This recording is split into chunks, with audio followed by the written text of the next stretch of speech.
it's Dr. D from brainbasedscience.com and neighborhood-science.com. In 2 days, on April 15th, 2021, Brain Tips 3.0 will be launching. And the topic on this series is going to be ELs in the brain. Now, I do have a confession to make. So I'm going to make this confession to all of you as to why I am so really pumped up about this series. And it has a lot to do with the mission statement of my nonprofit. So I have a nonprofit. It's called Mad About Science Incorporated. And it's the parent of neighborhood-science.com, which are science videos, and brainbasedscience.com, which is what you're on now, which are the brain-based videos that I provide. And our mission at Mad About Science is to change the face of STEM. That's our mission. And the reason that we want to change the face of STEM is because of this. This is what the world looks like. Diversity, right? Different beautiful shades of brown, different beautiful shades of black, different shades of white, genders. It is an eclectic mixture. That's what our world looks like. But when we look into the STEM window of STEM careers, the STEM career window, this is what we see. They're not representative of the world at all.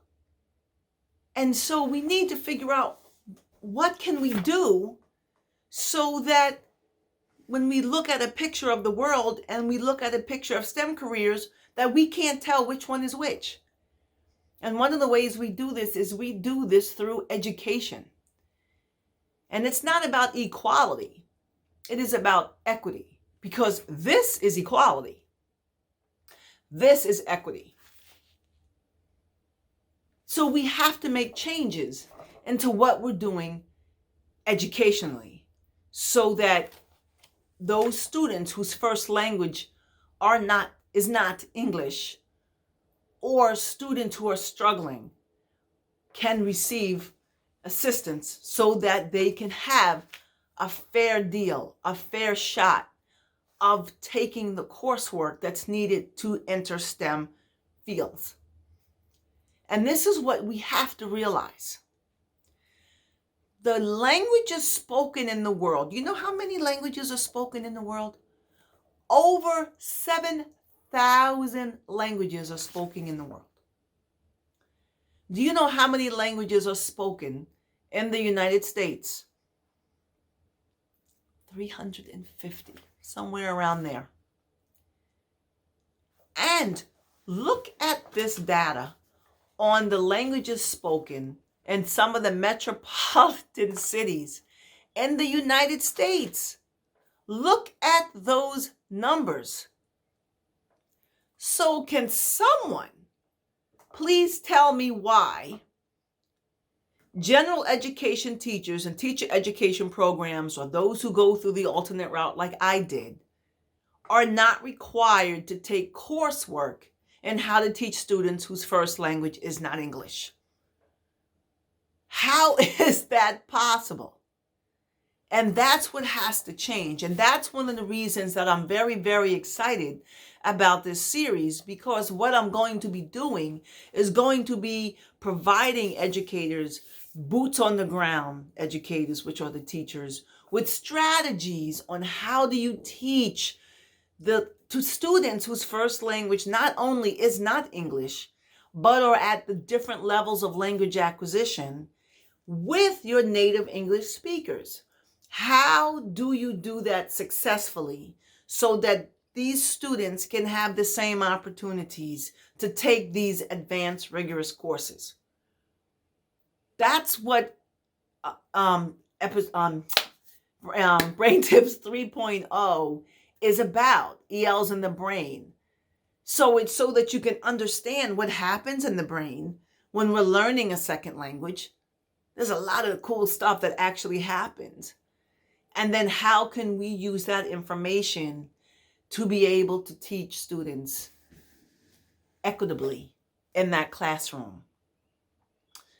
Now, what's interesting is that more than 30 states do not require general education teachers to take coursework in ELs.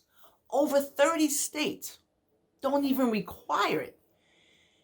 And some states might say, okay, well, it's not federally mandated, but if you have 1 to 5 ELs in your class, then districts, you got to provide services to those teachers, right? Why are we waiting until they get to the teachers and to get a job in the district, knowing that there's all these languages going on, but yet we're not making any changes in teacher education programs that makes it a requirement for English language learners, right? It makes a requirement for the teachers on how to teach English language learners. Now, I'm going to read for you exactly what the federal mandate states for the schools. Now, I have to read it, okay? School districts must provide research-based professional development to any teachers, administrators, and staff who work with ELs. The training must focus on methods for working with ELs and be long and enough and offered frequently enough to have a positive and lasting impact. That's the federal law. Dr. Ayanna Cooper goes into it a lot more in depthly in her book, And Justice for ELs, which I will be referencing a lot during this series, Brain Tips 3.0. So why isn't the federal law to make general education teachers take coursework on how to teach ELs? Populations are growing like crazy of ELs in the country. So this series is for you educators, boots on the ground educators, the teachers, and it's also for administrators, so that you can start thinking about what changes can I make. And I hope that there's some policymaker out there watching this video too. So that's where the conversations need to begin. We have to provide equitable education for all students. Civil rights mandates for ELs, right? We have to provide this equitable education. And we're putting the lion's share of this burden on districts. We need to be putting it into teacher education programs so that when I show you a picture of people of the world, you will not know if you're looking at a representation of the world population or if you're looking at a representation of the people and the diversity in STEM fields. Happy sciencing, Dr. D.